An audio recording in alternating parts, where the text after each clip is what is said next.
नमस्कार, प्रादेशिक समाचार के साथ मैं रैनोमी। संसद का 5 दिन का विशेष सत्र आज प्रधानमंत्री नरेंद्र मोदी द्वारा लोकसभा में 75 वर्ष की संसदीय यात्रा पर चर्चा के साथ शुरू हुई। इस अवसर पर प्रधानमंत्री नरेंद्र मोदी ने कहा कि पिछले 75 वर्षों में संसद की सबसे बड़ी उपलब्धि रही है, इस पर लोगों का लगातार बढ़ता भरोसा। संविधान सभा से लेकर उपलब्धियों, स्मृतियों और संदेशों की 75 वर्ष की संसदीय यात्रा पर लोकसभा में चर्चा की शुरुआत करते हुए प्रधानमंत्री ने कहा कि भारतीय लोकतंत्र के सभी उतार चढ़ाव का साक्षी ये संसद भवन जनता के विश्वास और भरोसे का केंद्र बिंदु रहा है। श्री मोदी ने कहा कि चंद्रयान 3 की सफलता ने न केवल भारत बल्कि पूरे विश्व को गौरवान्वित किया है।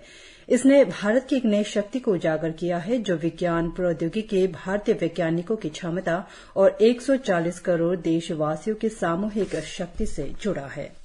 मुख्यमंत्री पेमा खांडू ने आज अपर सुबनसिरी जिले के दुई गांव में दोनी पोलो कुमकू नामलों का उद्घाटन किया।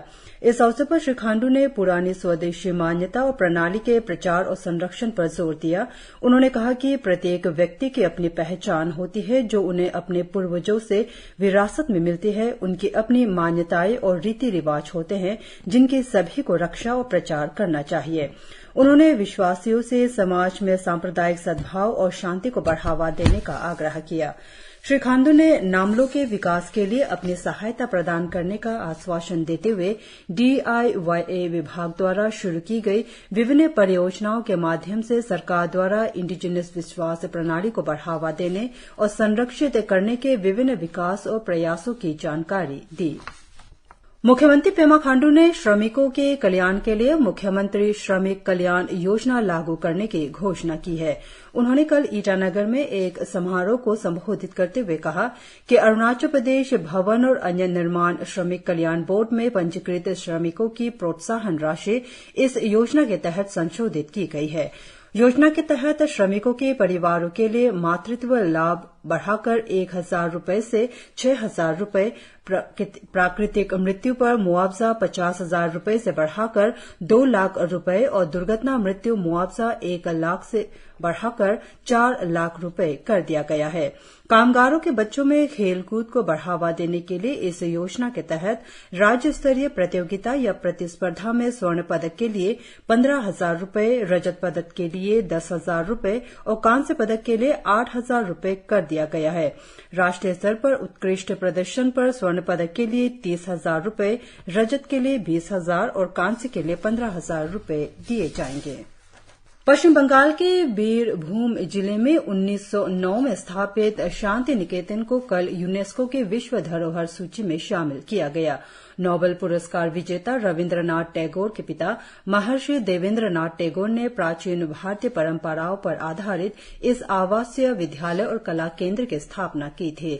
प्राकृतिक परिवेश में स्थापित यह शिक्षा केंद्र धार्मिक और सांस्कृतिक सीमाओं से परे मानव मात्र की एकता का संदेश वाहक है। प्रधानमंत्री नरेंद्र मोदी ने विश्व विख्यात शांति निकेतन को यूनेस्को की विश्व धरोहर सूची में शामिल किए जाने पर राष्ट्र को बधाई दी है। प्रधानमंत्री ने सोशल मीडिया पोस्ट में कहा कि यह उपलब्धि सभी भारतीयों के लिए गौरव का विषय है। उन्होंने कहा कि शांति निकेतन गुरुदेव रविन्द्रनाथ टैगोर की परिकल्पना और भारत की समृद्ध सांस्कृतिक विरासत का प्रतीक है। महात्मा गांधी की पोती श्रीमती तारा गांधी भट्टाचार्य आगामी 2 अक्टूबर को जीरो में गांधी जयंती के दौरान प्राइड ऑफ जीरो पुरस्कार प्रदान करेंगी। दिल्ली स्थित NGO हेल्पिंग हैंड्स आगामी गांधी जयंती के दौरान जीरो के विकास में महत्वपूर्ण योगदान देने वाले व्यक्तियों को सम्मानित करेगा। वे लाइब्रेरी, डिजिटल कैरियर मार्गदर्शन केंद्र, बच्चों की गतिविधि केंद्र, नागरिक सेवा केंद्र, किसान बिक्री केंद्र, पंचायत घर और स्वास्थ्य क्लिनिक की सुविधाओं के साथ विभिन्न सुविधाओं वाले महात्मा गांधी केंद्र का भी उद्घाटन करेंगे। इस कार्यक्रम में होंगगांव में प्राइड ऑफ जीरो पुरस्कार और प्रशासन उत्कृष्टता पुरस्कार 2023 की प्रस्तुति भी शामिल होगी। पुरस्कार विजेताओं का चयन प्रतिष्ठित व्यक्तियों के एक पैनल द्वारा किया गया, जिनमें श्रीमती तारा गांधी भट्टाचार्य और अन्य शामिल थे। इसी के साथ ये समाचार बुलेटिन समाप्त हुआ। नमस्कार।